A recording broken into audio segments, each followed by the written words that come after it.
തൃശ്ശൂർ പൂരത്തിൻ്റെ രണ്ടാമത്തെ വീഡിയോ ആണ് ഇപ്പോൾ നമ്മൾ കാണാൻ പോകുന്നത്.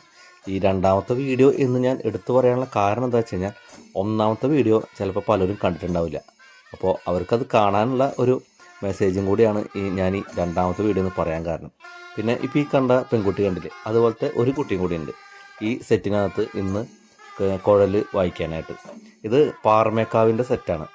ഇതിപ്പോൾ പാറമേക്കാവ് അമ്പലത്തിൻ്റെ മുന്നിൽ നിന്ന്, അതായത് അമ്പലത്തിൻ്റെ മുന്നിലത്തെ റോട്ടിൽ നിന്ന് വടക്കുനാഥൻ്റെ അവിടെ പോയിട്ട് എല്ലാവരും നിരന്ന് ഒരു മേളം ഉണ്ടാവും.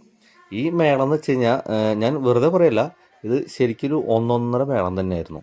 അതുകൊണ്ടാണ് ഞാൻ ഈ വീഡിയോ പോസ്റ്റ് ചെയ്യാനുള്ള ഒരു പ്രധാന കാരണം. ഈ തൃശ്ശൂർ പൂരത്തിന് വരുമ്പോൾ നമുക്ക് ചെണ്ടമേളം മാത്രമല്ല കാണാൻ സാധിക്കുക. നിങ്ങളിൽ പലരും തൃശ്ശൂർ പൂരം കണ്ട ആൾക്കാരായിരിക്കും. പക്ഷെ എന്നാലും ഞാൻ ഒന്നുകൂടെ പറഞ്ഞുതരാം. ഇപ്പോൾ നമ്മൾ സാധാരണ അമ്പലത്തിൽ ചെന്ന് കഴിഞ്ഞാൽ എന്തെങ്കിലും ഒരു പരിപാടി അല്ലെങ്കിൽ ഒന്നോ രണ്ടോ പരിപാടി ഉണ്ടാവുള്ളൂ. ഒരു ആനപ്പൂരം ഉണ്ടാവും, ഒരു ചെണ്ടമേളം ഉണ്ടാവും, പിന്നെ എന്തെങ്കിലും കലാപരിപാടി ഉണ്ടാവും. ഈ തൃശ്ശൂരിനെ സംബന്ധിച്ചിട്ട് അല്ലെങ്കിൽ തൃശ്ശൂർ പൂരത്തിനെ സംബന്ധിച്ചിട്ട് അങ്ങനെയല്ല.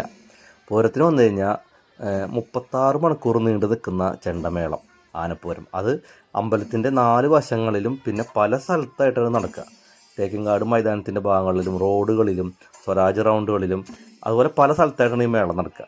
പിന്നെ അതുപോലെ തന്നെ കുടമാറ്റം, വെടിക്കെട്ട്, പിന്നെ തലേദിവസമുള്ള സാമ്പിൾ വെടിക്കെട്ടുകൾ, പിന്നെ ഒരുപാട് നാടോടി നൃത്തങ്ങൾ, കലാരൂപങ്ങൾ, അങ്ങനെ ഇന്ന് കണ്ട പല പല കാഴ്ചകളാണ് നമുക്ക് ഈ പൂരത്തിന് വന്നാൽ കാണാൻ സാധിക്കുക.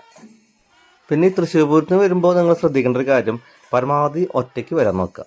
ഒറ്റയ്ക്ക് വന്നു കഴിഞ്ഞാൽ നമ്മളിങ്ങനെ അഴിച്ചു വിട്ട പട്ടം പോലെ ഇങ്ങനെ പറന്ന് കിടക്കാം.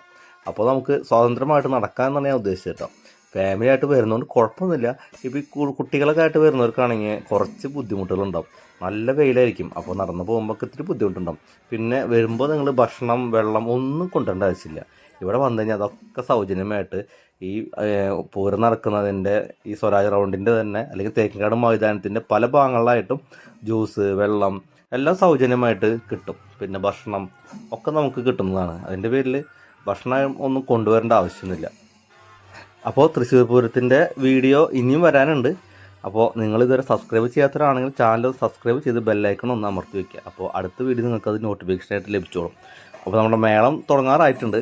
അപ്പോൾ ഇനി നമുക്ക് മേളം കഴിഞ്ഞ ശേഷം ബാക്കി വിശേഷങ്ങൾ അടുത്ത വീഡിയോയിൽ പറയാം. അപ്പോൾ നിങ്ങൾ മേളം കണ്ടിട്ട് നിങ്ങളുടെ അഭിപ്രായങ്ങൾ കമൻറ്റ് ബോക്സിൽ അറിയിക്കുക. നിങ്ങൾക്ക് ഇഷ്ടപ്പെട്ടാലും ഇഷ്ടപ്പെട്ടില്ലെങ്കിലും നിങ്ങളുടെ അഭിപ്രായം എന്തായാലും കമൻറ്റ് ബോക്സിൽ അറിയിക്കണം.